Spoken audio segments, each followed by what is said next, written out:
Kadri ya Allah azza wa jalla anavyokutahini ndivyo anavyokupenda. Kila mtu anapewa mtihani kwa kadri ya imani yake. Imani yako ikiwa madhubuti, mtihani wako pia utakuwa mgumu. Lakini imani yako ikiwa hivi chapati ya maji nyembamba, mtihani wako pia utakuwa mwembamba. Japo mwenyewe utaona hakuna aliyepewa mtihani kama mimi, lakini ukikutana na watu wa mitihani watakwambia wewe bado.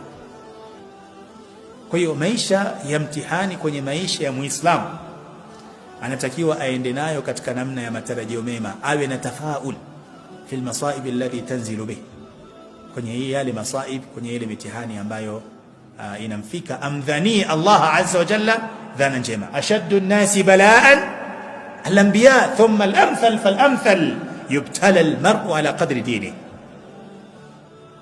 Watu wenye mitihani mikubwa zaidi ni mitume, kisha wale wanaofuata katika iman, kisha wanaofuata